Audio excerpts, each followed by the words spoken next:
Okay, మూడు భయాలు. మూడు భయాలు ఏంటిది అన్నటువంటిది నేను జ్ఞాపకం చేస్తాను. సామెతలు 29వ అధ్యాయము 25వ వచనం. భయపడుట వలన మనుషులకు ఉరి వచ్చును, యెహోవాయందు నమ్మిక ఉంచువాడు సురక్షితముగా నుండును. ఇక్కడ మాట ఉన్నది ఏంటంటే, భయపడుట వలన మనుషులకు ఉరి వచ్చును అని రాయబడ్డది. ఏమొస్తుందంట? భయపడుట వలన. ఆ భయమే నీకు ఉరి అవుతుంది అన్నట్టు. ఆ భయమే నీకు సమస్య అవుతుంది. ఆ భయమే నీకు ఒక రోగం అవుతుంది. అందుకే ఏ విషయంలో కూడా భయపడకూడదు. బైబిల్లో ఎన్నిసార్లు చెప్పబడదు కదా, యేసుప్రభు ఎన్నిసార్లు చెప్పాడు దేవుడు, భయపడకుడి భయపడకుడి భయపడకుడి అని. అందుకే భయపడటం వలన ఉరి వచ్చును. పిల్లలు వినాలే, మీరు కూడా చిన్నపిల్లలు భయపడద్దు. అర్థమైందా? ఏ విషయంలో ఎక్కడ కానీ ఎప్పుడు కానీ భయపడకూడదు. భయపడడం వల్ల ఉరి వచ్చును అని రాయబడేది ఇక్కడ. రైట్. ఈ భయమును 3 విధాలుగా విభజించవచ్చు. నేను ఆ 3 విషయాలని చెప్తాను. ఒకటి ఏంటంటే అనవసరమైన భయం, ఒకటి అనవసరమైన భయం. రెండోది మనుషుల భయం, మనుషుల భయం. మూడవది దేవుని భయం, దేవుని భయం. 3 భయాల గురించి చెప్తాను నేను. ఓకే, అందుకే 3 భయాలు అన్న: దేవుని భయము, మనుషుల భయము, అనవసరమైన భయం. ఓకే, ఫస్ట్ అనవసరమైన భయం. మొదటిది వచ్చేసి అనవసరమైన భయం. యోబు గ్రంథము 3వ అధ్యాయము 25వ వచనం. ఏది వచ్చునని నేను బహుగా భయపడితినో అదే నాకు సంభవించుచున్నది. నాకు భీతి పుట్టించినదే నా మీదికి వచ్చుచున్నది. నాకు నెమ్మది లేదు, సుఖము లేదు, విశ్రాంతి లేదు, శ్రమయే సంభవించుచున్నది అని అంటాడు ఇక్కడ. అనవసరమైనటువంటి భయం అన్నట్టు ఇది. యోబు భక్తుడు అంటుండు, ఏది వచ్చునని నేను బహుగా భయపడితేనో అదే నాకు సంభవించుచున్నది అని అంటాడు. ప్రియ దేవుని బిడ్డలారా, చాలామంది ఏం చేస్తారని అంటే, అనవసరంగా ఏవేవో ఊహించుకుంటూ అది రాకముందే, అది కాకముందుకే భయపడిపోతూ ఉంటారు. ఉన్నారా మీలో అలాంటి వారు? అది కాకముందే, రాకముందే ఏమవుతుందో ఏంటో ఏదో అనేసి ముందే ఊహించుకొని భయపడిపోవడం అన్నట్టు. అందుకే ఇక్కడ ఈయన అదే అంటుండు, ఏది వచ్చునని నేను బహుగా భయపడుతున్నో అది రాకముందుకే ఈయన భయపడిపోయింది అన్నట్టు. ఓకే, రాకముందే భయపడిపోయింది. సో అనవసరంగా ఆ భయం అన్నట్టు భయపడిపోతూ ఉంటారు, ఊహించుకొని అలా భయపడతా ఉంటారు. సరే, కొన్ని భయాలు ఉన్నాయి. ఏంటిది అని అంటే, సామెతలు 22:7 ఒకటి చదవండి. 22:7 సామెతలు. ఫటాఫట్ తీయాలి. నేను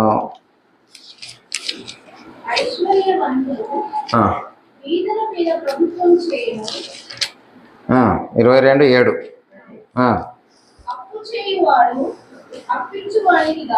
రైట్. ఇది అప్పుల భయం. ఓకే, ఇది అప్పుల భయం. ఇక్కడ ఏమున్నది అని అంటే, అప్పు చేయవాడు అప్పిచ్చువానికి దాసుడు. ఓకే, దాసుడు. ఇది అప్పుల భయం, అప్పులను గురించినటువంటి భయం. అప్పులు ఉన్నాయి, ఓకే, ఇది ఎట్లా అవుతుందో అది ఎట్లా అవుతుందో, ఇది ఒక రకమైనటువంటి భయం. నెక్స్ట్ రెండవది మార్కు సువార్త 5వ అధ్యాయము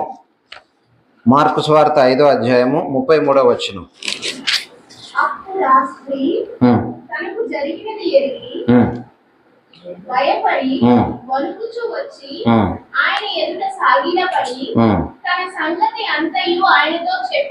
రైట్. ఇది వ్యాధి భయం.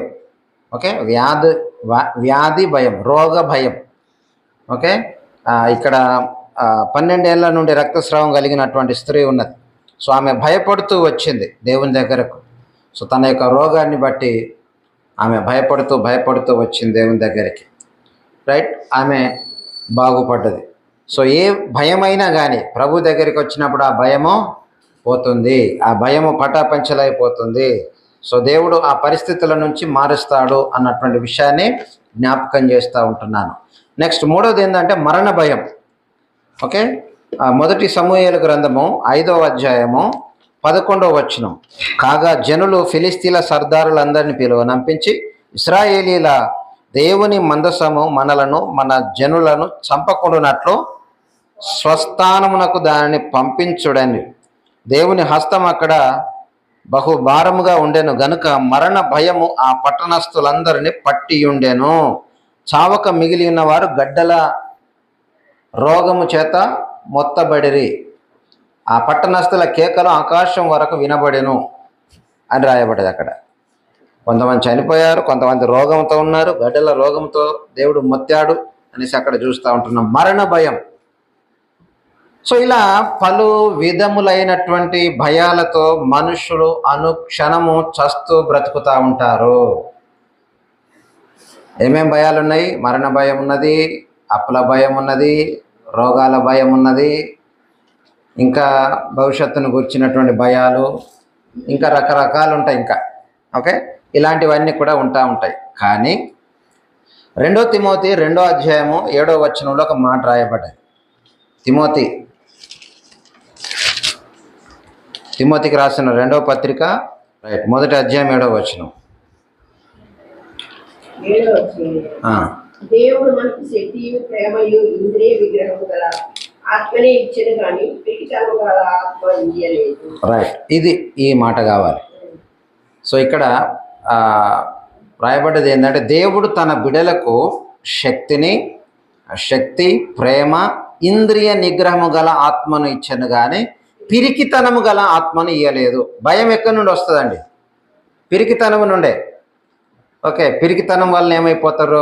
భయపడిపోతూ ఉంటారు. ఇదేమవుతుందో, అదేమవుతుందో, భవిష్యత్తు ఏందో, పిల్లలేందో, చదువులేందో, అప్పులేందో, రోగమేందో, మరణం ఏంటో, రకరకాలైనటువంటి భయాలు మనుషులను పట్టి పీడిస్తూ ఉంటున్నాయి. దేవునిలో ఉన్నటువంటిది ప్రభువు అనేక సార్లు చెప్తున్నాడు, మీరు దేనిని గురించి చింతపడకుడి, మీకు కావలసినవి ఎప్పటికప్పుడు నేను అందిస్తాను, ఇస్తాను. దేవుడు మనకి ఏది కూడా తక్కువ చేయడు. అయితే పిరికితనం అన్నటువంటి భయం ఎట్లా కలుగుతుంది అని అంటే పిరికితనము నుండే. సో భయపడడం వలన ఆ భయమే నీకు ఊరే వస్తున్నది. కాబట్టి పిరికితనం కలిగినటువంటి పిరికితనం ఉందంటే ఏంటి దాని అర్థం అని అంటే నీలో ఏదో అవిధేయత ఉన్నది, అవిశ్వాసం ఉన్నది అని అర్థం. పిరికితనం ఉన్నదని అంటే హోషేయ గ్రంథం 7వ అధ్యాయము 11వ వచనంలో రాయబడ్డది. అక్కడ మీరు తర్వాత చదువుకోండి. హోషేయ 7వ అధ్యాయం 11వ వచనంలో ఎఫ్రాయిము బుద్ధి లేని పిరికి గుండె గల గువ్వ ఆయను అనేసి రాయబడి ఉంటున్నది అక్కడ. పిరికి గుండె గల గువ్వ, పిరికి గుండె, ప్రతి దానికి భయపడిపోతూ ఉంటారు, పిరికితనం అన్నట్టు. ఓకే, అయితే ఈ పిరికి కలిగినటువంటి వారుగా వీళ్ళు తయారైపోయి శత్రువులను ఆశ్రయిస్తూ ఉంటున్నారు, ఇశ్రాయేలీని శత్రువులను. సో వాళ్ళు వీళ్ళ మీద ఆధిపత్యం చేస్తూ ఉంటుంది. పిరికితనము మనుషులకు దాసులుగా చేసి పడేస్తూ ఉంటుంది అన్నట్టు, దేనికైనా దాసులుగా చేసి పడేస్తూ ఉంటుంది పిరికితనం అన్నటువంటిది. అందుకే అనవసరమైనటువంటి భయాలన్నీ వద్దు. ప్రతి భయమును ప్రభు పాదాల చెంతకు తీసుకురావాలి. ఆయన మనకు శక్తియు, ప్రేమయు, ఇందాక చదివింది నిగ్రహము, ఇంద్రియ నిగ్రహము కలిగినటువంటి ఆత్మను ఇచ్చాడు. ఇంద్రియ నిగ్రహం అని అంటే మన పంచేంద్రియాలు ఉన్నాయి కదా, కాబట్టి వాటిని నిగ్రహపరచుకోవడం అన్నట్టు. కాబట్టి భయం కూడదు, భయపడకూడదు, పిరికితనం అన్నటువంటిది ఉండకూడదు. సో ఎప్పుడైతే విశ్వాసి మరి దేవునికి, ప్రార్థనా జీవితానికి దూరం అవుతాడో అప్పుడు భయానికి, పిరికితనానికి దగ్గర అవుతూ ఉంటాడు. నరకంలో ఫస్ట్ ప్లేస్లో ఎవరు ఉంటారో తెలుసా? ప్రకటన 21:8. నరకానికి పోయేటోళ్ళల్లో ఫస్ట్ ప్లేస్ ఎవరిదైనా అంటే లిస్టులో ఎవరున్నారు ఫస్ట్? చదవండి, మొత్తం చదవండి. 21:8. నరమాంసకులను, ఉమ్, వ్యభిచారులను, ఉమ్, మాంత్రికులను, ఉమ్, విగ్రహారాధికులను, ఉమ్, అబద్ధికులందరూ ఉమ్, అగ్నిగంధకములో పడు గుండములో ఉమ్, పాలు పొందురు. ఉమ్. ఇది రెండవ మరణం. రైట్, ఇది రెండవ మరణం అంటే నరకంలో. ఓకే, ఎవరున్నారు ఫస్ట్ లిస్టులో అని అంటే పిరికి వాళ్ళే ఉన్నారు. పిరికి వాళ్ళు అని అంటే అర్థమైంది కదా, భయపడే వాళ్ళు. ఓకే, అయ్యో నేను ఇంత విశ్వాసంతో ఉంటున్నాను అనేసి అంటే ఎట్లా? విశ్వాసముతో ఉన్నటువంటి వాళ్ళు భయపడరు. అర్థమైంది కదా. విశ్వసించువాడు కలవరపడడు అని ఉన్నది వాక్యంలో. విశ్వసించువాడు దేనికి కూడా భయపడడు, అధైర్యపడడు. ఎందుకనంటే ఆ విశ్వాసము దేవుని మీద ఉన్నది. ఎస్, నా ప్రభు ఇది చేయగలడు, ఆయన ద్వారానే ఇది జరుగుతుంది, ఆయనకు సమస్తము సాధ్యము. ఇలాంటి ఒక మొండి ధైర్యముతోటి ఉంటాడు విశ్వాసం కలిగినటువంటి వారు. పిరికితనంగా ఉండరు, మొండి ధైర్యంతో ఉంటారు. అందుకే పిరికి వారు ఫస్ట్ లిస్టులో మొదటి వారుగా ఉన్నారు చూడండి, నరకానికి పోయేవారు. కాబట్టి మరి భయము, పిరికితనము అన్నటువంటిది, అనవసరమైనటువంటి ఆందోళన అన్నటువంటిది అది ఉండకూడదు. చింత ఉండకూడదు. మీ చింత యావత్తు నా మీద వేయండి అని ప్రభు అంటున్నాడు కదా. నా దగ్గరకు రండి, ప్రయాసపడి భారము మోసుకొనుచున్న సమస్త జనులారా నా దగ్గరికి రండి. నువ్వు ఏ భారం మోస్తున్నారో, ఏ భయముతో ఉన్నావో, ఏ పరిస్థితిలో ఉన్నావో నా దగ్గరికి రా, నేను నీ భయాన్ని, నీ భారాన్ని తొలగిస్తానంటున్నాడు ప్రభు. ఓకే, అనవసరమైనటువంటి భయము కూడదు. నెక్స్ట్ రెండవది మనుషుల భయం. ఓకే, మొదటి దాంట్లో ఇవి చూసాము. రెండవది మనుషుల భయం. ఆదికాండము 26వ అధ్యాయము 6-7 వచనాలు చూడండి. ఆదికాండము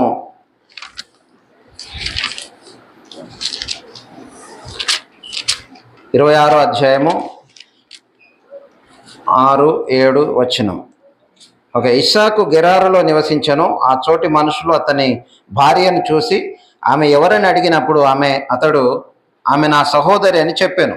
ఎందుకనగా రిబ్కా చక్కనిది గనుక ఆ చోటి మనుషులు ఆమె నిమిత్తం నన్ను చంపుదురేమో అనుకొని తన భార్య అని చెప్పుటకు భయపడాను. ఇది మనుషుల భయం, మనుషులను చూసి భయపడడం, వాళ్ళు ఏం చేస్తారో వీళ్ళు ఏం చేస్తారో అన్నటువంటిది. సో ఆనాడు అబ్రహాము కూడా అదే చెప్పాడు కదా. ఆదికాండం 20వ అధ్యాయంలో మనం చూస్తాం. ఓకే, ఇక్కడేమో 26లో చూస్తున్నాం. ఇది ఇస్సాకు గురించి.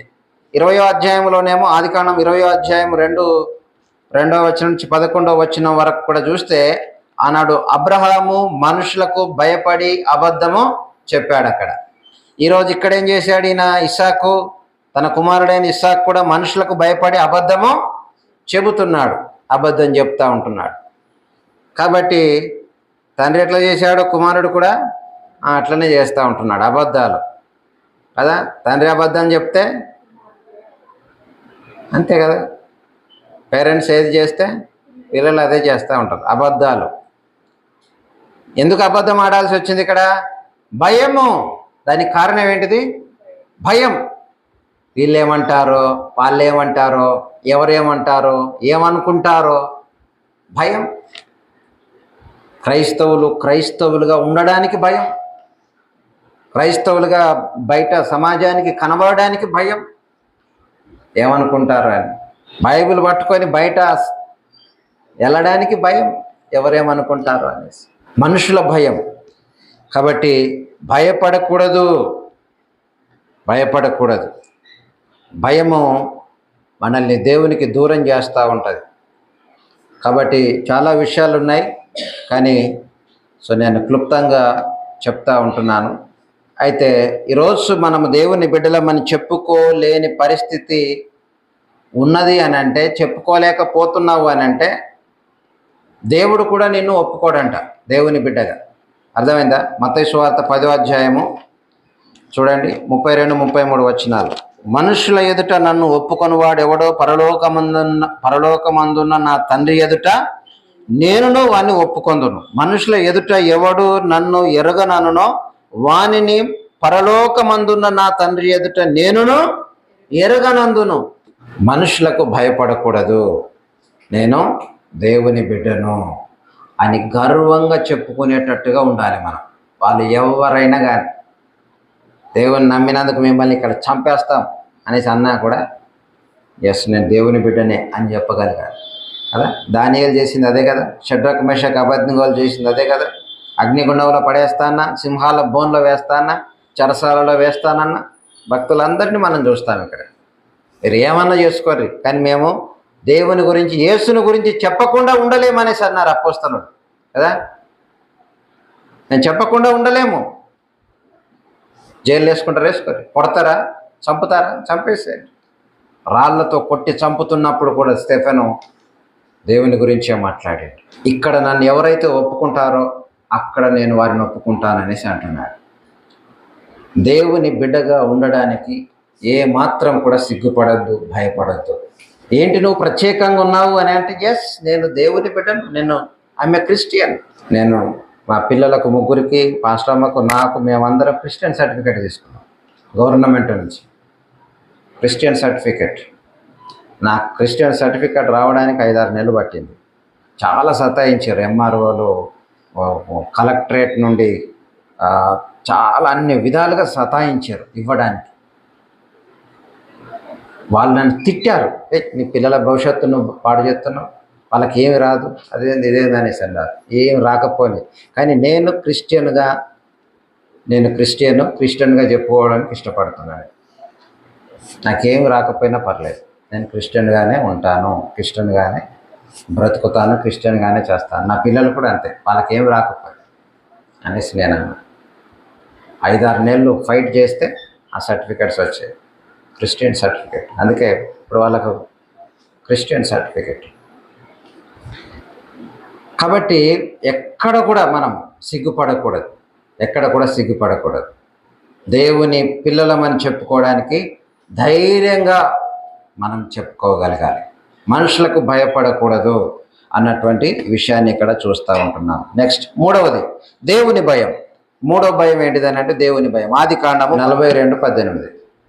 మూడో దినమున ఆ. యోసేపు వారిని చూచి, ఉమ్, నేను దేవునికి భయపడవాడను, ఉమ్.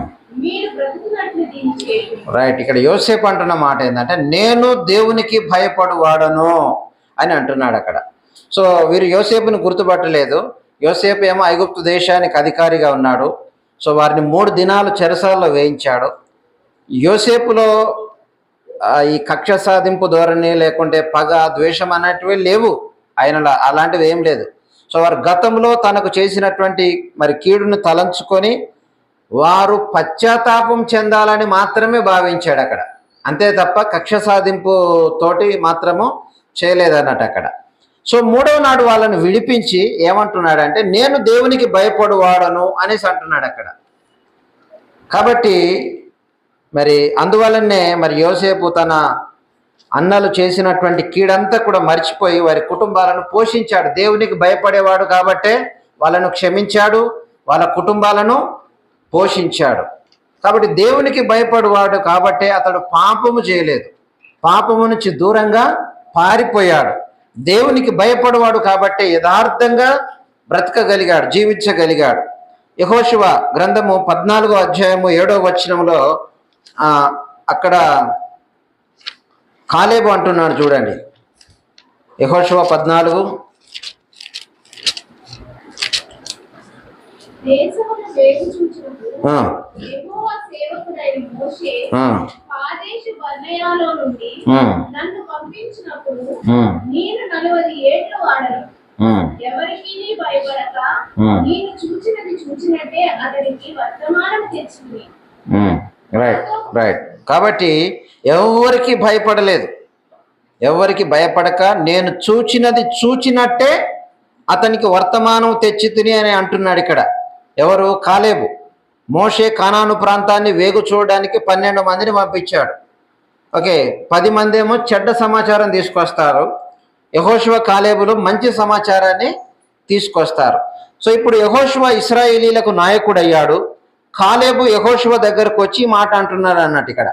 కాలేబు మనుషులకు భయపడకుండా దేవునికి భయపడి తాను చూచినది చూచినట్టుగా చెప్పాడు. దేవునికి భయపడ్డాడు కాబట్టి దేవుని వలన ఇది సాధ్యము, మనం జయించగలుగుతాము, ఎందుకంటే దేవుడు మనతో ఉన్నాడు. అన్నటువంటి ఒక విశ్వాసముతో నింపబడ్డాడు కాబట్టి తనలో భయం లేదు. దేవుని భయం అతనిలో ఉన్నది కాబట్టి మనుషుల భయము లేదు. అందుకే ఏ మనుషులకు కూడా భయపడకుండా నేను ఉన్నది ఉన్నట్టు చెప్పాను అనేసి అంటున్నాను. ఇప్పుడు చెప్పండి, ఇప్పుడు అబద్ధ సాక్ష్యాలు చెప్తా ఉంటారు కదా, ఎవరికి భయపడి చెప్తారు? మనుషులకు భయపడి చెప్తా ఉంటారు, లేకుంటే దేనికో ఆశించో దేనికో చెప్తా ఉంటారు. దేవుని భయం ఉన్నవాడు అయితే చెప్తాడా? నువ్వు నాకు ఎంత డబ్బిచ్చినా లేకపోతే ఏ విధంగా ఏమి చేసినా కూడా నేను దేవునికి భయపడువాడను, నేను దేవునికి భయపడువాడను కాబట్టి నేను ఇది చెప్పను, ఇది చెయ్యను అనేసి అక్కడ మనం చూస్తూ ఉంటాం. కాబట్టి ఆ విధంగా మరి ఆ తరం వారందరూ కూడా, ఆ తరం వాళ్ళందరూ రాలిపోయిన కాలేబు 85 ఏళ్ళు బ్రతికి నిండు బలముతోటి ఆయన జీవించాడనేసి ఇంకా కింద 9 వచనం 10వ వచనం 11వ వచనంలో మనం చూస్తూ ఉంటాం అక్కడ. కాబట్టి దేవునికి భయపడువాడు. అపోస్తుల కార్యం 10వ అధ్యాయం 22వ వచనంలో మనం అక్కడ చూస్తాము, కొర్నేలి దేవునికి భయపడువాడు, యూదా జనులందరి వలన మంచి సాక్ష్యం పొందినవాడు, మంచి పేరు పొందినవాడు అన్నటువంటిది మనం అక్కడ చూస్తూ ఉంటాం. కాబట్టి దేవునికి భయపడేవాడు, దేవునికి భయపడేవాడుగా ఈరోజు నీవు నేను ఉండాలి అని ప్రభు కోరుతూ ఉంటున్నాడు. రైట్, 3 భయాలను గురించి మనం చూసాం. ఒకటి అనవసరమైన భయము, రెండవది మనుషుల భయము, మూడవది దేవుని భయం. కాబట్టి మరి ఎలాంటి భయాన్ని కలిగి ఉన్నావో ఒకసారి ఆలోచన చేయి.